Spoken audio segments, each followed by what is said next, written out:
Good afternoon. Welcome to Good Guy Sports. I am Jackson Gerke alongside Blake Lumberger. And today we are doing the Augusta National Special. I am broadcasting live virtually from Augusta National Golf Club, where the tournament is happening right now, and the official start of the first major um is here and underway. We um we are going to start with that right now and get to what's happening right now in the get you caught up to what's happening right now. Get you caught up what's happening right now in the in, at the National Golf Club for the Tournament of Golf. Right now, as it stands right now, we got Victor Hovland and Jon Rahm and Brooks Koepka are co-leaders with 7 under right now. Cameron Young is 5 under, and Shane Lowry is 4 under right now. At the early stage of the first round, that's where things stand, and that's what I want to start off with. And we'll get to more other stuff, and we will also get and get into sports topics at, as as well for the other sports on Big Guy Sports. We will get to that, but we will start with the latest updates around Augusta National and right now things are looking good for Jon Rahm and Brooks Koepka. Victor Hovland is not having a bad start. Tiger Woods is currently 2 over right now, so he's kind of having an up and down kind of season. But and if you really take a look at what and if you want to take a look at what's happening in the what's happening in the early stage right now, it is currently and right now it right now for the weather out in Augusta, it is currently mostly cloudy and 85 degrees, but if you look at the rest of the forecast, it is not looking pretty.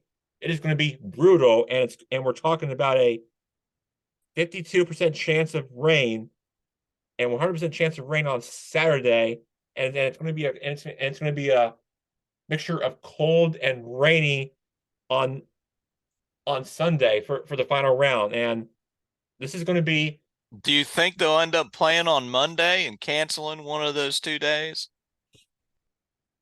I mean, it's happened before back in the '03 tournament, and and um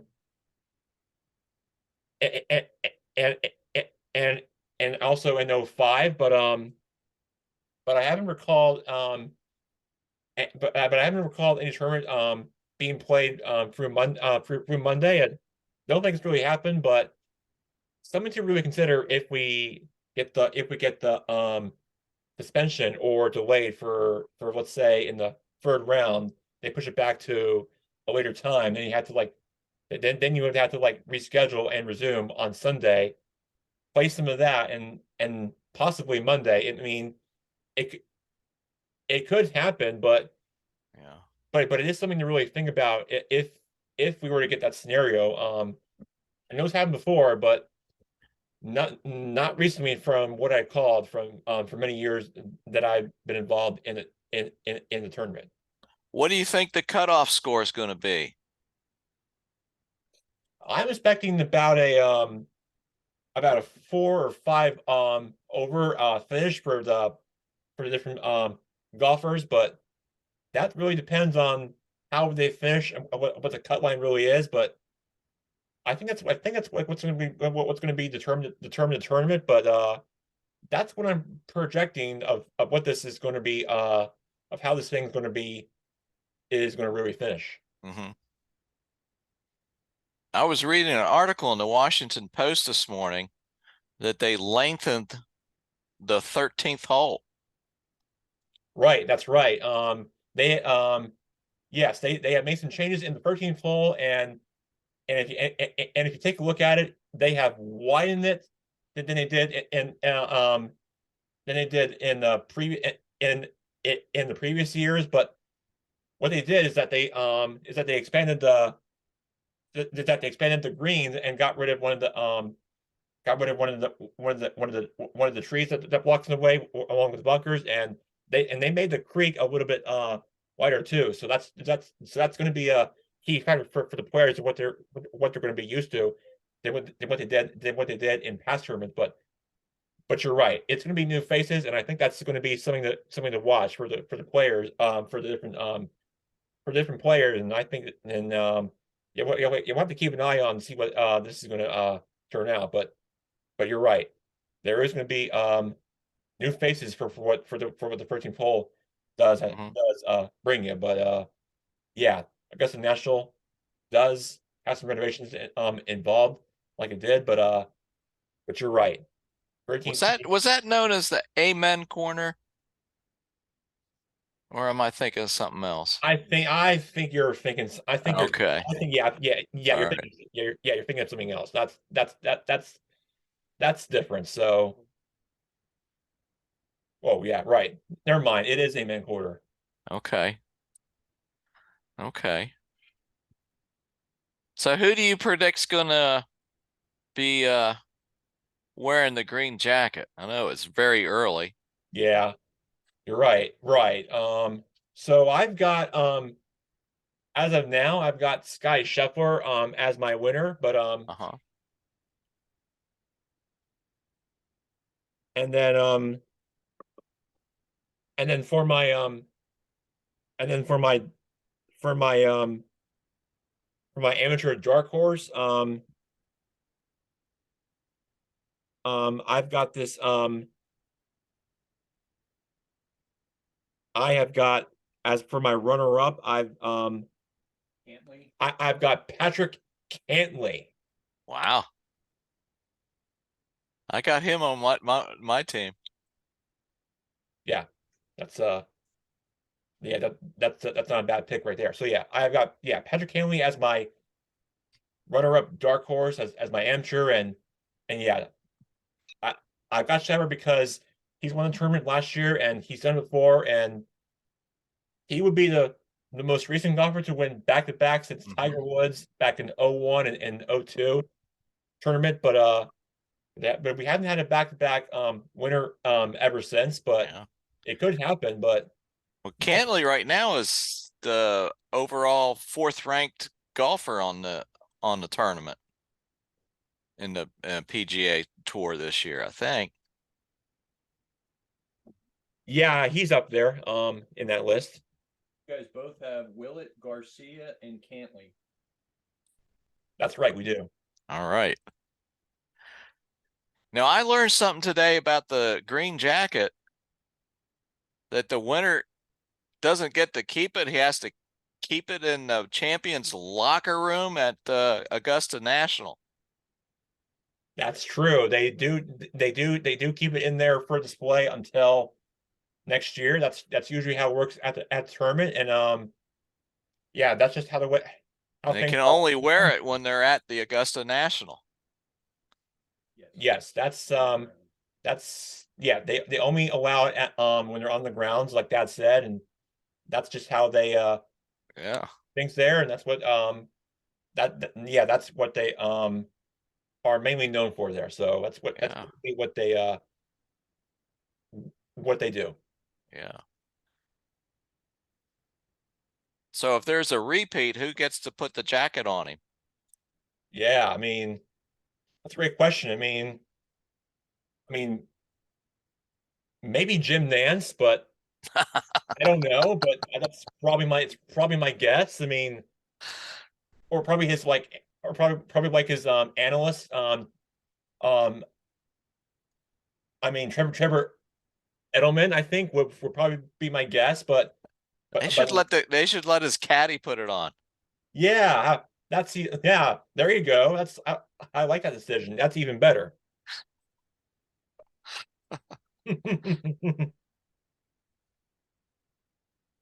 But yeah, I'm hopefully we'll get my other guest on shortly to talk about this tournament. But while I have you, Mhm.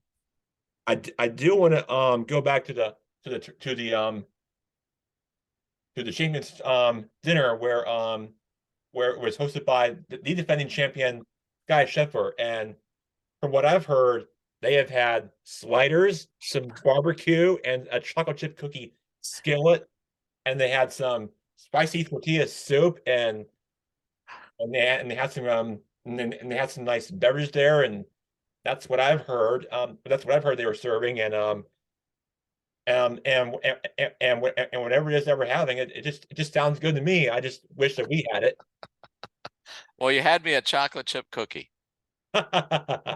Except it was cooking like a skillet, and you like put some like cream on it and make it like a warm like cookie, like brownie. I mean brownie kind of thing that my dad would. Yeah. That'll actually make it even better. Hmm. Now I heard that for like 2 months prior to the Masters, they don't allow anybody to play golf on Augusta National to get the course ready. Is that true?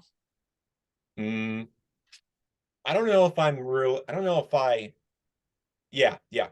That's yes, that is true. I don't think any of us, other than professional golfers, in that case, they don't allow us to play there unless you're like a member. That's the only time you're allowed there if you are a member. But other than that, you can't really.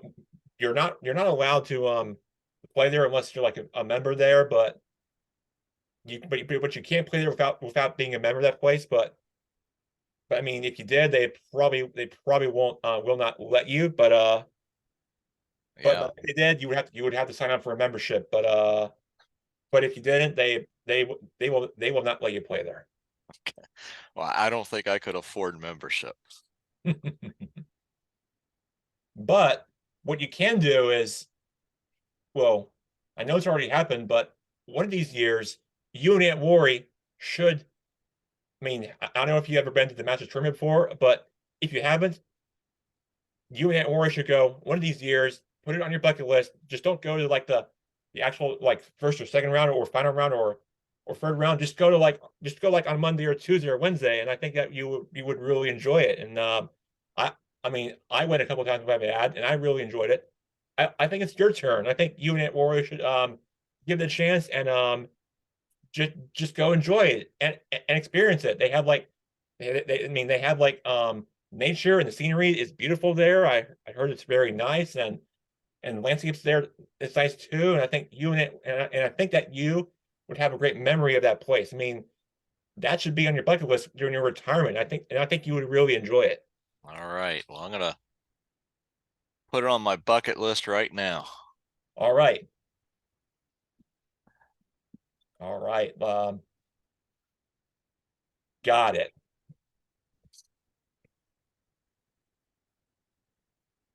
All right, so let's move on now to while we were away. Since we didn't do a show on Monday, we are going to recap the national championship game between the San Diego State Aztecs against the Yukon Huskies, where I will break this down. And this game had a bunch of storylines. That the Yukon Huskies and the San Diego Aztecs. I mean, you break it all down. This game got very interesting, and then I look at it, and then I'd look at the game before that, the semifinals with Florida Atlantic and San Diego State, and the buzzer beater that Butler threw up. Oh yeah, Man. I saw that. Yeah, I saw Whoa. that. That was I mean, exciting. that was really exciting there, and we got Blake joining us. I want to know if this is my brother or the other Blake. Blake, there's Blake Lumberger. Blake, great to have you on. Before we move on, we've got to talk about great to have you on, Blake. And what's new with you, and what's happening right now? How are you? Let's see. I'm putting the headphones in right now. I just left work. I was I was actually watching the Masters, and then I remembered, oh my goodness, we're supposed to be on air. I jumped on air at 4 p.m. I was an hour early. I'm here now, and I don't think Tiger's winning. That's all I know. But Wait, you look like you're broadcasting live, so you might. I know am. something I am broadcasting live at Augusta National. We were just talking about Mike Roby has to go there for his bucket list for his retirement trip with his wife. He should, and I agree. He should go. But listen, Blake, you and I have did a show one time at Augusta National, but it was not during the tournament and the Masters. It was closed to the public. Nobody was there. We were not allowed in. We were, and I mean, if you were to go in when you were with me at the time, we would be trespassing into private property. That's what it was, Blake. Well, hold on. Don't now listen. Uncle Mike's gonna think bad of us, Jackson. We got to clear the air on this, okay? For the record, we were broadcasting from a sidewalk in front of the last house that will not sell to Augusta National. Apparently, has been offered a 7-figure deal, and they will not sell. They got their house planted right in the middle of the parking lot, and that's where we were, Jack. But you're right. We were on the edge. I like to say we were on the edge of Augusta National. How about that? Oh, there you go. There you go. I remember that well, and we had great memories. We had great memories, great memories with you at a time, and that was where I was living in Augusta when my dad was working with Augusta Sportswear, and I got to tell you, you were begging to go in, and I didn't want to go in there because it was closed to public. We would probably be asked to leave by a security guard or whoever was in charge of this place. That's probably why I was a bit nervous, and we were not allowed in, and it was like in the summertime. It was not even during like the springtime when the spring azaleas were booming or like any like. You know what, Jack? There, You know what? It was not during Masters Week. That's all I got to say. You know what, Jack? I got a couple of things to say. It's springtime. I have not, the Augusta National got in trouble for piping in fake birds. First the Atlanta Falcons do it. What's up with Georgia and all these fake noises, man? The Atlanta Falcons are piping in fake crowd noise. The Augusta National's piping in fake birds, and now the Braves baseball, are piping in fake home runs. I was going to go to baseball next, and now the Major League Baseball is getting their first week stolen by the Masters. I've never thought about that, but how do the baseball fans feel about the first week kind of getting overshadowed by the Masters? I mean, we were just talking about it. You got the Final Four. I mean, opening day, Masters. This is one of the most busiest sports times of the year, and I have to agree with you. That just makes us get so confused of what Uncle Mike wants to watch on TV, and he just has no idea what he's thinking. There's just too much to watch, and he's probably thinking, and he's probably thinking to himself and going, I don't know what I'm in the mood for what to be in the mood for watching. Well, I tell you, Jackson, it's just I don't know. I don't know what my gut is telling me to watch. I enjoyed watching the women NCAA. Oh, did you? Oh, yeah. Oh man. I mean, there was a controversy like at the end with this like. With this well, before that, I saw the Maryland South Carolina game, and I had to feel sorry for the Maryland squad. They just got a beat down by the South Carolina. Oh my goodness. I kept saying, just start shooting from the outside. Don't go up in the middle. Don't get in the paint with them. They're gonna mug you. And it was a mugging. The South Carolina team. Oh my goodness. Towering over the Maryland team. And then what happened? Did Iowa shoot a crazy percentage? Yeah. No, was he? What did they shoot? What was the percentage? Caitlin Clark. She hit half her 3-pointers, and wow. She went back to back 41 points in geez. the quarterfinal and the semifinal. The semifinal against South Carolina, and just outshot them.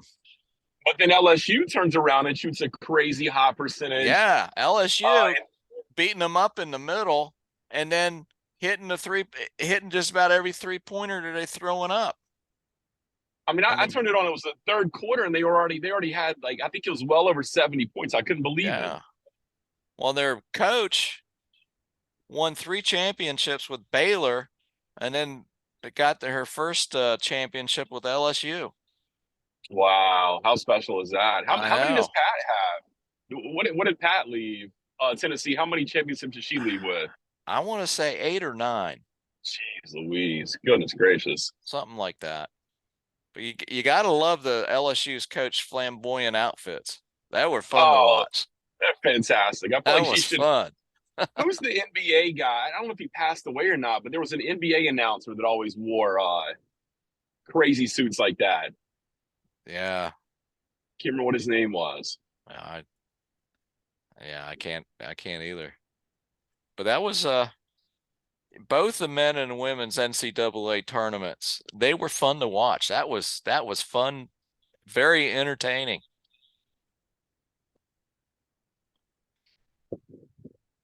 I was I agree. just sad to see Larinaga's team not win it. I had to do a shout out to him since he went to the Final Four with George Mason. Oh, okay. And then he went to the Final Four with University of Miami. And now was that that's SDSU's coach? No, that was San Diego State's coach was who is he? But he also had a brother that played basketball.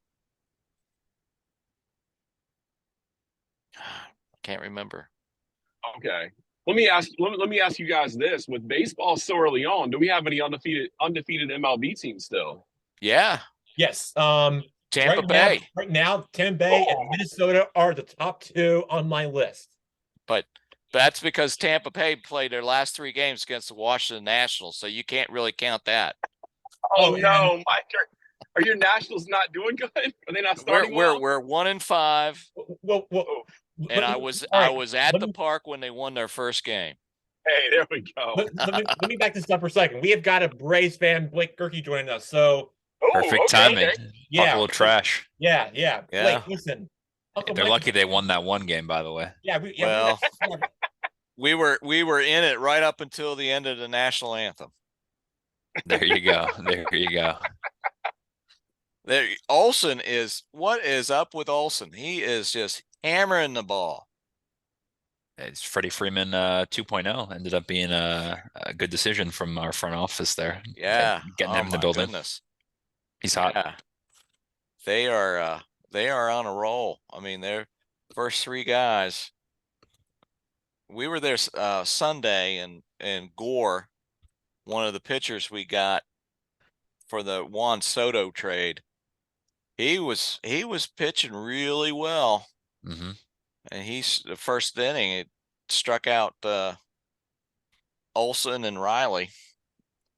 So I was happy. It's so far so good in terms of the 1-9. There's a lot of tough outs. Yeah. Well, we're we're now tied with the Phillies. We're both 1-5.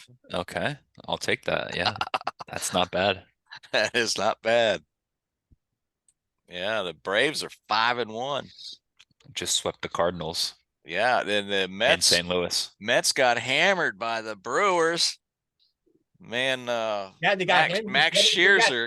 They got hammered because the Brewers had a walk-off home run. It would be my guess. Well, the Brewers put up 9 points against the Mets. Yeah, they just dominated. That was their game plan. That's how they beat those Mets. Yeah, hey, that's all right. That's all right. Mets has spent I said before, the Mets have spent a lot of money to land in 3rd place. It's not their problem in their organization. I mean their GM and their whoever runs the team's got to tough decisions if they want to get back in this NL playoff race, even though it's a long season. But yeah, long way to go in the baseball season until September. That's just all what really matters right now. Yeah. The Mets were tearing it up last year. Were they the team that was doing so well and then he just kind of fell off towards the end of the season? Yeah. They lost last week of the season. They blew their lead. That's right.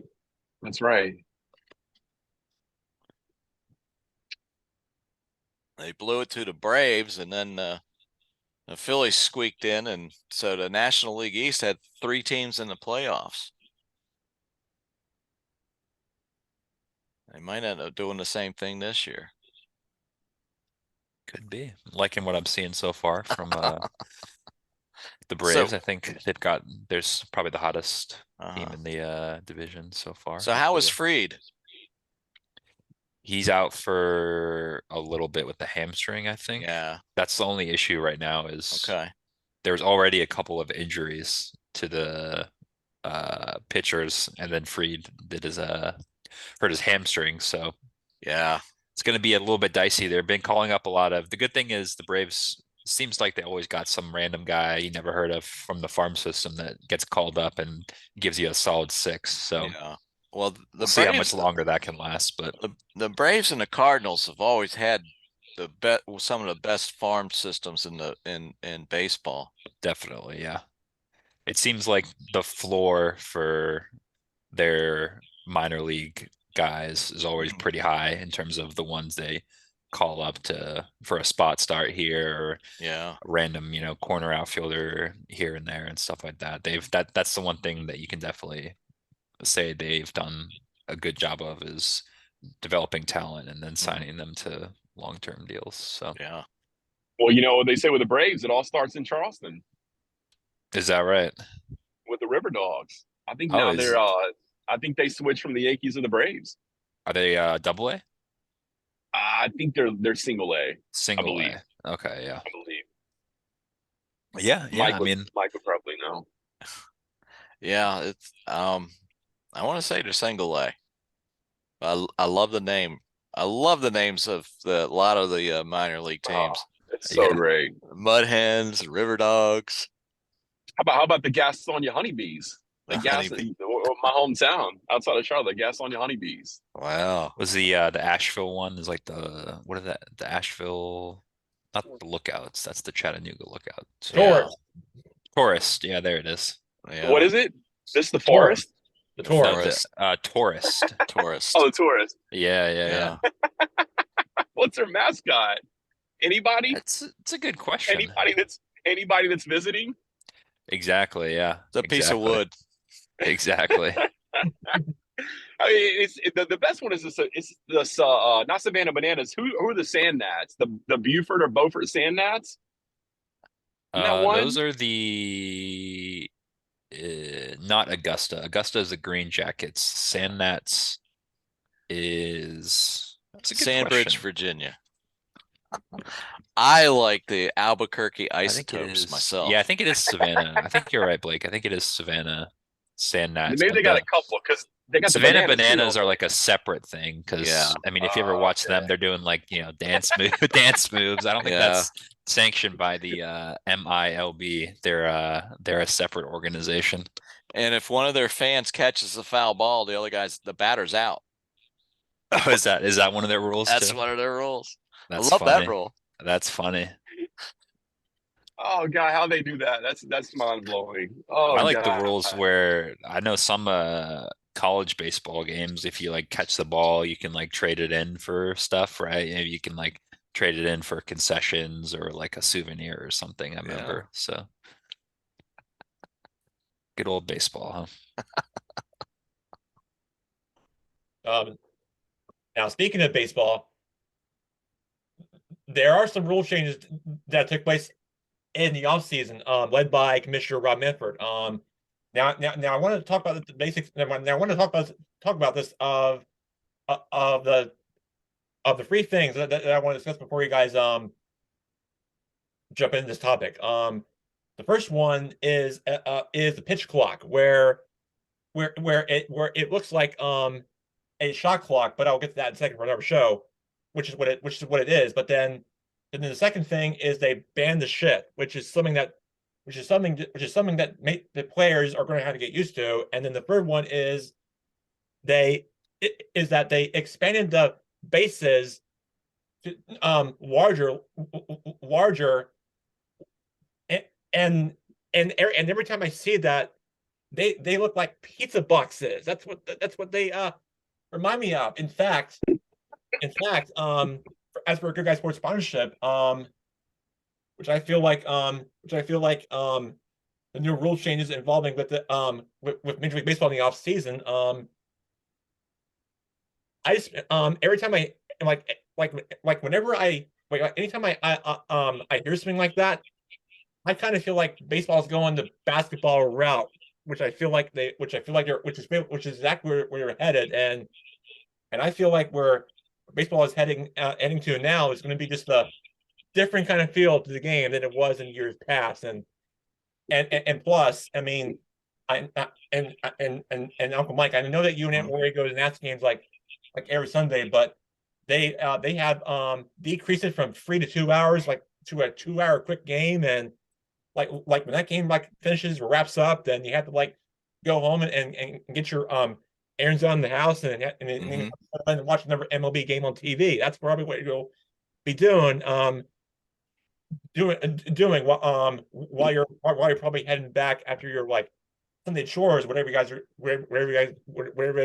you guys are doing, and yeah, that's probably going to be my guess, but yeah, It's definitely a quicker game. Let me ask you guys this: with that pitch clock, I kind of heard rumors swirling that the pitchers are going to, be a little. The gas isn't going to be there as much because they got to pitch faster, and the pitch selection, just the whole thought process, is this going to make the offensive numbers go up? The batters seem to be the advantage right now. Well, one observation I made while I was, at the stadium, not only is it's a faster paced game, but the fielders are more concentrated because they got to be ready. They don't have this Yeah. standing around, while the pitcher and the batter or whatever figuring out when they're going to get back into the batter's box. So the infielders have got to stay ready the whole time, and so they're going to be more focused. So even though there's no shift anymore, the fielders are going to be more focused. So I think you're going to find more good plays by the infield because of the pitch clock. Yeah, I So think the main intention was to basically keep the ball in play more with Mhm. getting rid of the shift. So Yeah. more doubles and triples, easier to run the bases, more, and then Mhm. similar with increasing the size of the bases, there's easier to steal and stuff Yeah. like that. It seems like to me with the pitch clock and the limiting of time that the batter can step outside the box sort of thing, right? It seems like it's pretty evenly matched. Like I haven't noticed a huge increase in like pitching, like a decrease in runs or like a huge increase in runs. I feel like it's pretty evenly balanced, and it seems like it's working pretty well in terms of, I saw there was like I think like a Marlins game, there was like a 1-0 complete game shutout that was like 2 hours, like it was like Yeah, a it was buck 56, right? 1 hour and 57 minutes. Yeah, so I think for games like that are gonna just like really fly by, and then you have a game that's like more of a 10-8 sort of shootout that would last a bit longer. Yeah. But I think it's gonna create a nice variety of games as well, and I think so far it's worked pretty well. Jackson, do you agree with that? I mean, I do. At some. I mean, at some of it, I just don't think.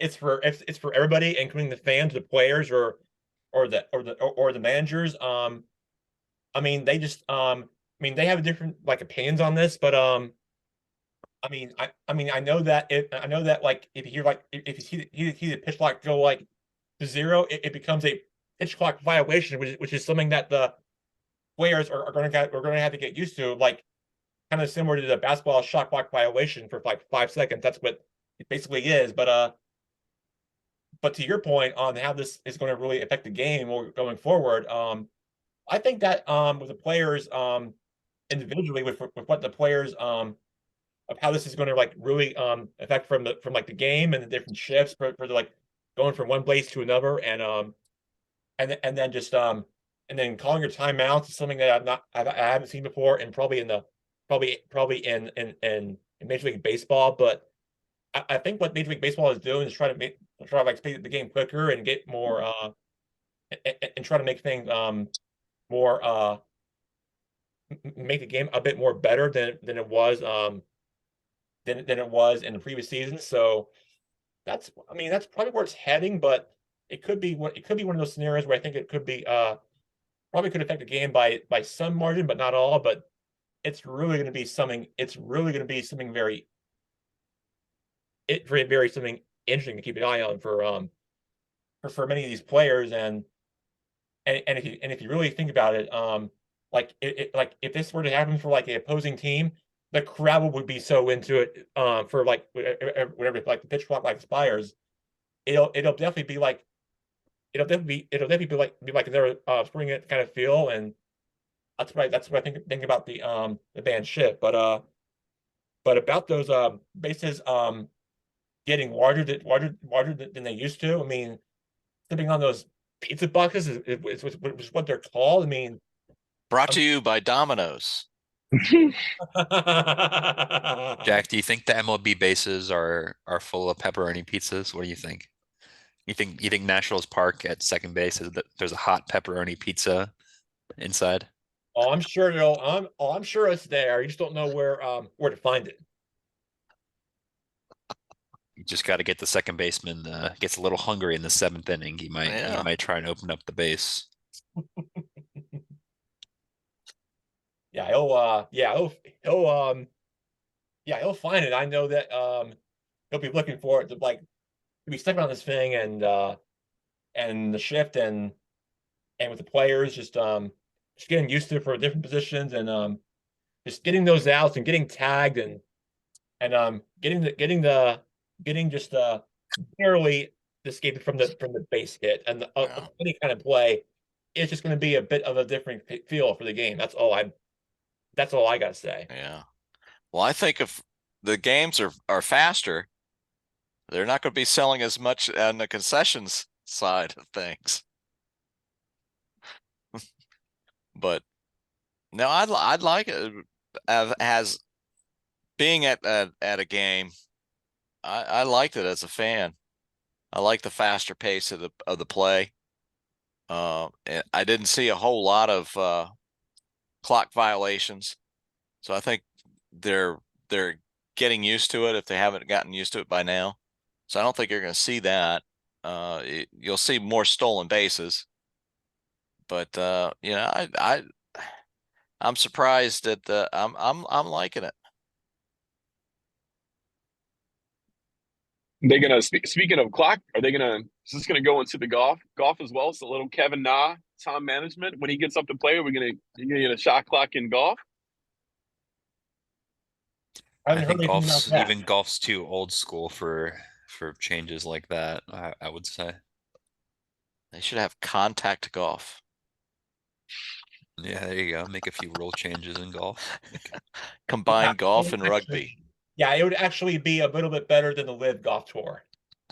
I'll tell you what. You know, the Masters is getting a little spicy this year. I think I'm more excited than ever because in my head it's PGA versus Live, and I think that's making it a little more exciting. And I'm sure you could have taken that bet in Vegas. I didn't look at it, but I'm sure you could have taken a Live Tour versus PGA bet on the Masters. But as of right now, who's on top? We got a Live Tour or a PGA player on top? Well, Hovland is we got 3 guys tied for first right now.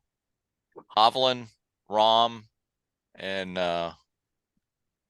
It's Koepka? Kepka. Yeah. Kepka's is on the Live Tour, so he's the highest right now from Okay. Live. Okay. See, the Brooks other thing- Koepka, shoot. Yeah. I took the other guy, Jackson, in our pool. I didn't take. It was between Brooks and who's his nemesis? Who's Koepka's nemesis? Bryson DeChambeau. Bryson DeChambeau? DeChambeau, yeah, I took the DeChambeau. long driver. I took DeChambeau. Yikes, that was the wrong choice, I think, That's so a far wrong anyway. move right there. Is he not doing good? I think he's been 74 cold for a over. while. I thought he was gonna walk with his cleats behind Bryson and get him all riled up, but it looks like it's not working. His spiky cleats. No, I don't think I don't think his game plan's going that right. What do you guys think about Tiger being 2 over? A decent start. I mean, it seems like there's a lot of scores coming in pretty low, but I mean, is that a win for Tiger? I mean, what do you guys think? Yeah, I think he's Yeah, just gonna try and make the it's gonna cut, be right? tough. I don't know if I don't know if I see it happening. Yeah, I think if he just makes the cut, that will be a nice story for him. And Blake, the cut in the Masters is what? Is it half the field goes? How do they cut the Um, Masters? I forget. that I don't know actually. Yeah, I don't know I'm not sure about the full number actually. Yeah, Within 10 shots of the lead. we have a little guest. Oh, Oh, somebody said 10 shots below yeah. the Who lead. was Is that? that what The mystery David voice. said? 10 Yeah. shots of the lead. Don't worry, he don't worry. He's just a Producer. Producer. Okay, he's I like that. not brave enough to come on the show. No, he's not. So 10 off the lead. It depends. So that's just, and then it kind of depending on how tomorrow goes, I guess. Then they set a score target for that. So Now we've got some inclement weather coming tomorrow. Yeah, Starting tomorrow, right? we were just talking about that, and there is going to be a 70% chance of rain on Friday, but the main concern is on Saturday, where we got a 100% chance of rain on Saturday. We have got a 52% chance with isolated thunderstorms in the forecast. And then we got a mixture of cold rain mix on Sunday, and so now I say that I'm not pretending to be like Jim Cantori or Al Roker or even better Mike Trout, where he actually is good at doing the weather meteorologist, which is his second skill, besides his professional playing career. So I mean, it's not like I'm trying to be like them, but that's just not my wheelhouse. But all or in my or that's just not really my kind of feel. But all I'm saying is that it's going to rain on Saturday and Sunday, and it's going to affect the players, and it's going to be it's maybe possibly going to Monday like it hasn't had in a probably in a long time for at least a couple of decades. But I'll tell you what, this tournament could really be up for grabs if this weather does really take an impact. If this tournament were to be delayed or moved to a reschedule to a earlier start time on Sunday, or possibly end the Monday. Lots to consider for the people who run for Augusta National. 50 degrees and rain all day Woo! Saturday. Now what happens if it's no lightning? Do they still play? Is this baseball rules, or do they call it because of rain? I can't remember what the golf does. If there's no thunderstorms in the area, they can play in it. But if there's thunderstorms like in the area or at the stadium, they have to call it because it can be dangerous and not safe for players, and they could get struck by it, and you just can't force yourself to be in that situation in the harm's way. That's way that So do they have a classification for? Do they have a classification for golfers like they do for horse races, the ones that run in the mud well? So they have golfers that So play in usually the mud. if the greens are wet, that makes them a bit slower, right? Yeah, it sticks Yeah. in there. So I'm assuming there's the older guys don't do well in the weather, maybe, because it's just harder. It's just harder conditions in general, and you have to maybe put a bit more pop on the ball to get it to travel. So maybe the hard hitting younger players would probably do better, which The they usually Utes. do better anyway, to be fair, but The Utes. something Yes. like that. I love Um, it. You know, make it interesting. Make them play. I think that just I'd love to see some balls get buried on the green. They got to play it as it lies. You know, they'd have to Yeah, why get not? a pitch and wedge out on the green to get the ball out of there. Yeah, let's make this thing interesting. Some clubs slipping out of their hands. Yeah, it's turning into a sloppy golf tournament. Why not?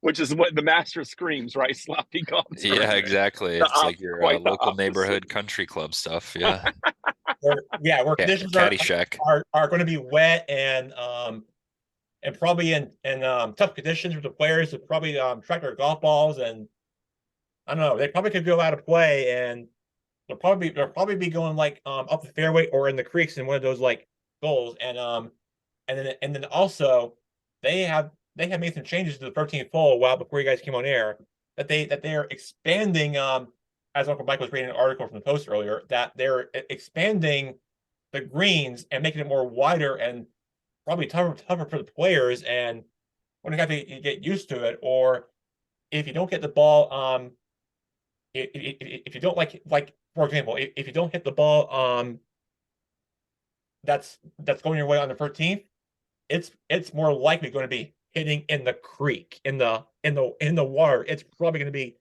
it's probably going to be flowing down the creek, and that's probably what the golf ball is probably going to be doing.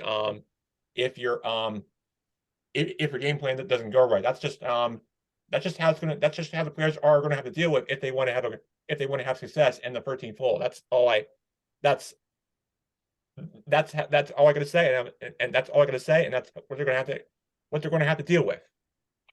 So what was the highest score a Masters winner ever had? We That's a good question. Might end up breaking that record this weekend. It's a great question. It's got to be You guys Tiger. think it's above? Tiger. You Right? guys? Oh, you mean Mike? You mean like worst score or best Yeah, score? the worst score. Worst Oh, score. Yeah. so you mean like the lowest or the worst score for a winner? You mean? The most strokes Oh, that someone had, but ended up being the winner. I bet it's above par. I bet it's.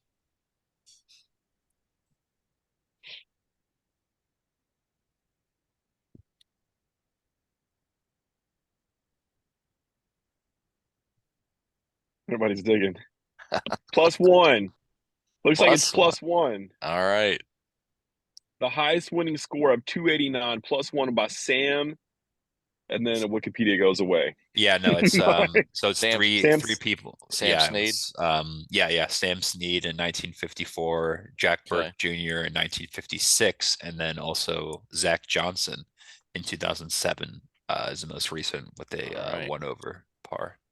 Myrtle Beach. That's a good. That's good. Hopefully we can. I would love to see them break that. I'd love to see the third, fourth place person at 10 over par. I mean, that's great golf. Well, the scores are pretty high today, and you would think the scores would be decently high tomorrow. So I think it'd be tough to get that low, but you never know. Yeah, they're playing pretty good today, right? Conditions are pretty favorable. Yeah, I think the leaders are at 7 under right now. So Woo! Yeah. Hey, real quick. I heard there's an. Yeah. Oh, go ahead. Sorry, Jack. No. Go ahead. Were you saying something, Blake? I was just gonna say I think there's an amateur. Last I checked, that was at even. I don't know if that's still the case, but that's kind of cool. Oh no, there's one at 4 under. yeah, Bennett. there's an amateur guy doing well. Yeah. Wow.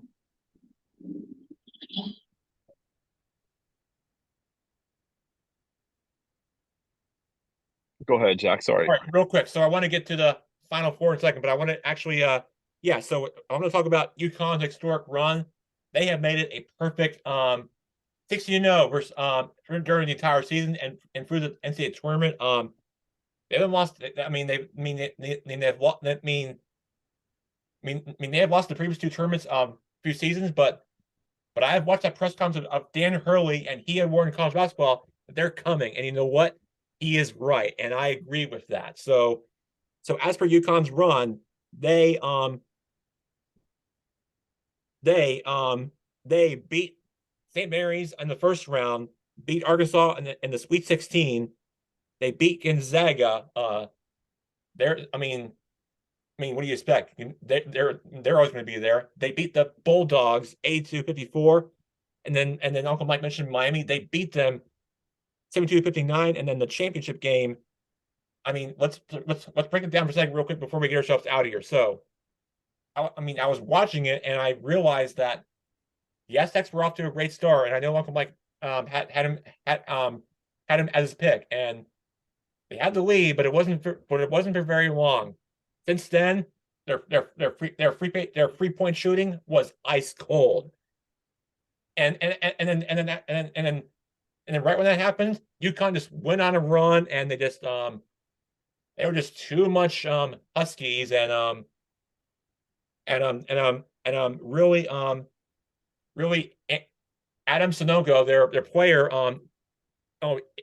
he has an incredible story. I mean, his mother was watching from his phone in Africa, and it's so inspiring. And I was just that gave me chills every time I see that, and I was just thrilled to watch it myself, and that was just it was a very special. But as for the rest of the game, I mean the Aztecs were only like down by 10 at the half.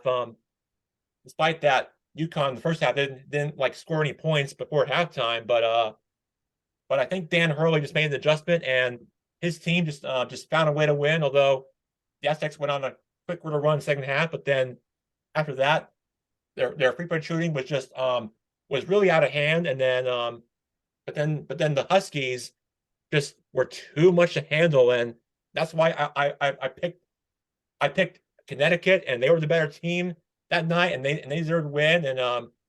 And I saw the video that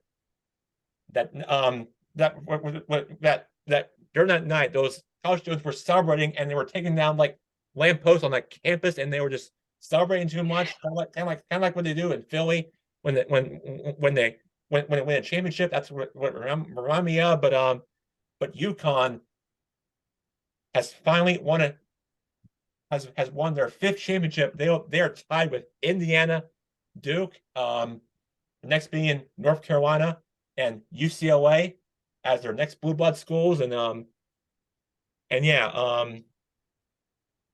yeah, UConn had a great season and a great run, and they deserve to be champions, and I'm sure everybody will be excited. But one thing I want to point out for the UConn Huskies is that their player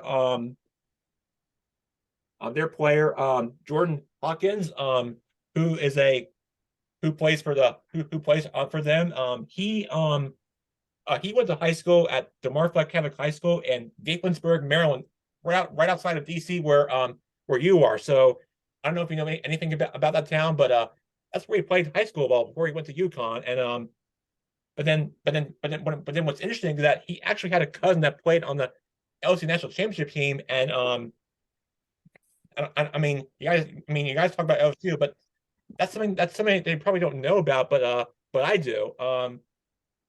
That's gonna be a heck of a family right. reunion. I know.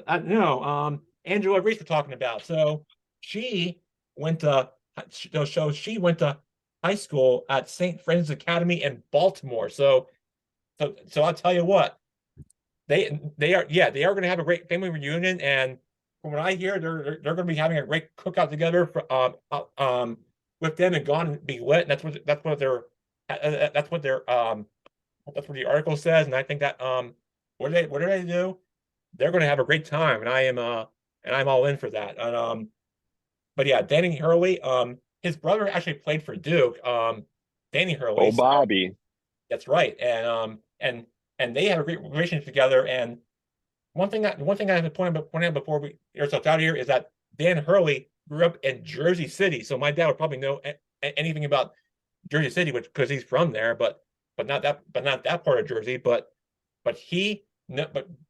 Dan Hurley and this UConn team and the Big East, and the Big East is the best conference by far in all of college basketball, behind only the ACC. So I say the Big East is number 1, and the ACC is number 2, and the Big Ten is number 3. That's how I'm going to round out my top 3 in college basketball conferences. And so yeah, I think the Big East is definitely a basketball conference. Georgetown, where you live, not far from you, is definitely one of them. Villanova is also in that list. Seton Hall, which Danny Hurley used to coach for, is on there, and then Seton Hall and Creighton and Syracuse was among them back in the day. But yeah, lots of others are on there. But you're right. The Big East is the best conference in college basketball, and but yeah, I'm putting at the point before it goes out of here.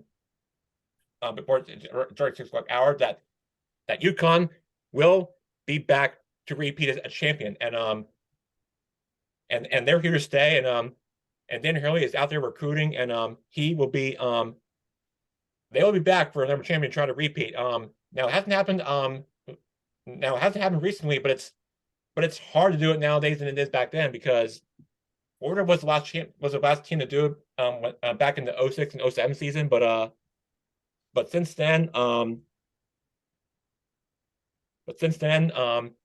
has not been a repeat champion in college basketball. But the reason being is that it's hard than the game was back then. I think that's part of the reason. Yeah, that's part of why that's part of the reason why. But I mean Jim Calhoun and was also on that list.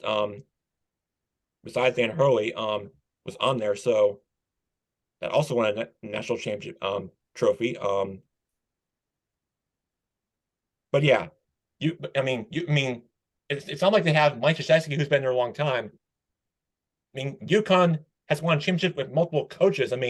It's not like Roy Williams, who's won a championship from one school, except he came close to doing it at Kansas, but not so much. But not so much in North Carolina, because he and Dean Smith are also up in that list. So that's all I got to say. And yeah, UConn is considered a blue blood. They are officially a blue blood school. Wow. Ooh, You're welcome. breaking You're news. going to announce them to the club. Yes, the Huskies are officially a blue blood school. Wow. Mark it down. Congrats to them. All right. Before I get ourselves out of here, Kevin Olive is also on that list too. So that's one thing. That's one name I forgot to mention. But yeah, remember the names: Kevin Olive, Jim Calhoun, and Dan Hurley. Are the coaches that won titles at UConn in their they won a title in 2014, 2011, 2004, and 99, and most recently in 23. And UConn, and that's the titles that UConn has won. So that's how we're going to end the show, and they'll be back next season. And before we get ourselves out, and UConn reminds me a bit of Alabama in football, if you guys agree with me, but I don't know if you do, but yeah, UConn is their favorite, is your favorite heading into next season, and yeah, they'll be hungry, and they'll be defending their title next season, and we'll be watching, and UConn will be back. All right. All right, great All way right, Jackson, great talking to you. great way to end the show. I'm sorry I took too long with my UConn analogy. It's all good, No but worries. I just had to I just didn't want to forget it, and I just wanted to put it down for everybody so that everybody knows. That's why I had to do it, but it's all good now. All right, guys. All right. Happy Easter, Jackson. Happy Easter, Uncle Mike. Happy Easter, everybody. Happy Easter. Happy Easter, Talk to you Blake. talk to you guys next week. Blake, I don't know if I have. Next week I'll probably have a special guest on next week, but if not, I'll see you soon. All right, guys. Have a great happy Easter. Enjoy your weekend and enjoy the Masters tournament. I got my umbrella.